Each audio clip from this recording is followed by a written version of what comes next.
अपर मुख्य सचिव संजय कुमार सिंह का जो पत्र निकला है वह काफी निंदनीय है। आज बिहार में कोरोना काल के चलते सारे बच्चे पिछड़े हुए हैं, उस पर सरकार की चिंता नहीं है। शराब पीने वाले को और शराब बेचने वालों की चिंता है। तो अच्छी बात है, बिहार नशा मुक्त बिहार बने, यह हम सभी के लिए बहुत खुशी की बात है। लेकिन आप यह काम एक शिक्षक के ऊपर थोप रहे हैं। शिक्षक के पास क्या कोई हथियार दिए हैं? न शिक्षक के पास राइफल है, न बंदूक है, न पिस्टल है। शिक्षक के पास तो एक ही हथियार है जो कलम है, जिससे शिक्षा का अलग जगाने का हम सभी शिक्षक काम करते हैं। कभी आप लोटा का निगरानी करवाते हैं, कभी शराब माफिया को पकड़वाने का काम करवा रहे हैं।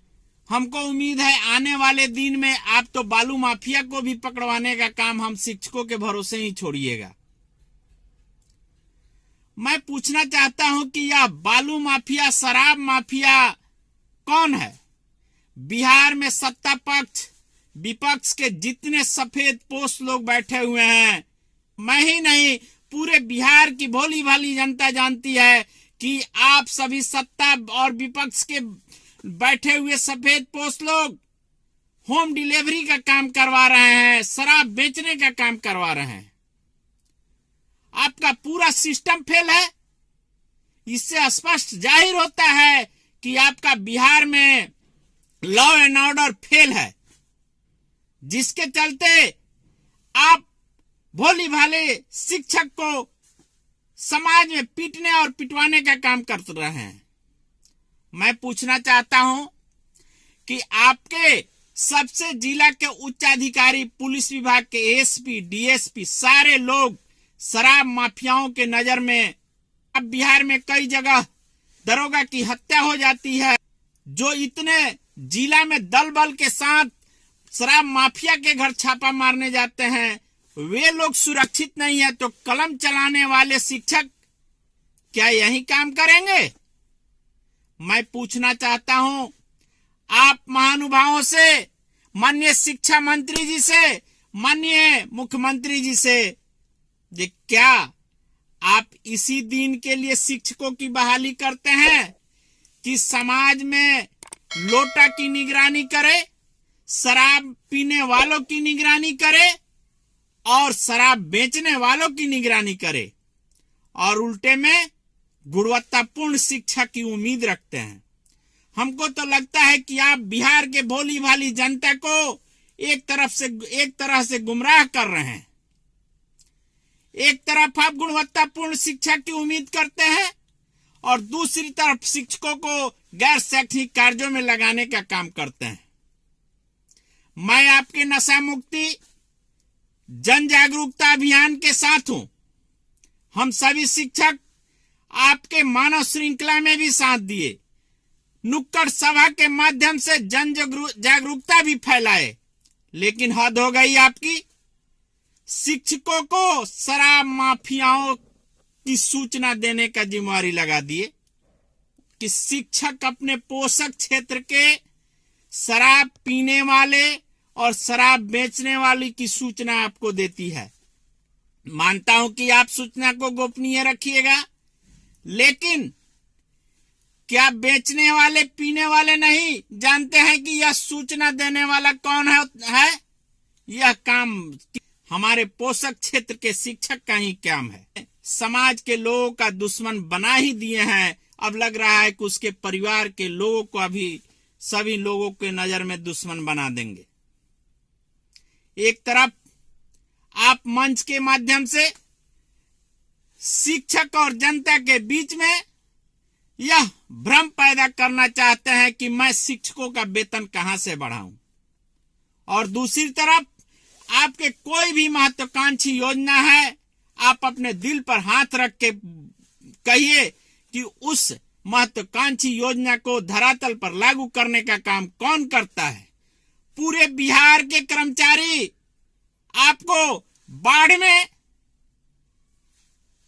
किसी भी आपदा में इस वैश्विक महामारी ने हमारे शिक्षक बंधु, कई शिक्षक बंधु जनता की सेवा किए, अपना बिना जान माल की परवाह किए बिना। लेकिन वैसे शिक्षक को आप, हमको लगता है कि भोले भाले शिक्षक को आप सूली पर चढ़ाने का काम कर रहे हैं। मैं इस वीडियो के माध्यम से आपसे विनती करता हूं, करबद्ध प्रार्थना करता हूं कि माननीय मुख्यमंत्री जी, माननीय शिक्षा मंत्री जी इस पत्र को अविलंब निरस्त कराएं और हम सभी शिक्षकों का जो मूल कर्तव्य है पढ़ने और पढ़ाने का, उस पर ध्यान आकृष्ट कराएं। हम लोग आपके साथ हैं। हम लोग कभी भी आपके किसी भी कार्यों से अलग नहीं है। हम सभी तैयार हैं। नशा मुक्ति, जन जागरूकता अभियान, नुक्कड़ नाटक के माध्यम से हम लोग इसको जागरूक करने का काम करेंगे। अन्यथा यह हमारे ऊपर आप थोपिए नहीं कि आप शिक्षक शराब पीने वाले को और शराब बेचने वाले को आप पकड़वाइए। यह पत्र अविलंब निरस्त कराइए। जैसा कि आपने देखा है, शिक्षा विभाग के अपर मुख्य सचिव महोदय का एक पत्र आया है, जिसमें उन्होंने हम शिक्षकों को शराब कारोबारियों, जो शराब का सेवन करते हैं, उनको पकड़ने का, एक मुखबिरी करने का एक तुगलकी फरमान जारी करते हुए हमें उस कार्य में लगाने का उन्होंने पत्र जारी किया है।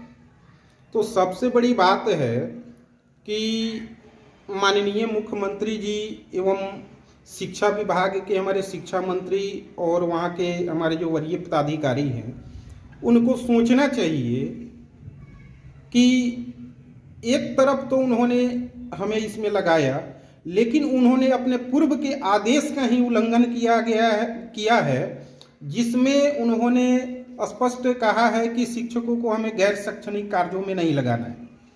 तो फिर क्या यह कार्य गैर शैक्षणिक कार्य में नहीं आता है? इसलिए मैं आप तमाम शिक्षकों से अपील करता हूं कि हर जगह आप अपने प्रखंड में, जिला में इसका पुरजोर विरोध करें और किसी भी तरह की अगर कार्रवाई होती है तो संगठन हर कदम पर आपके साथ है।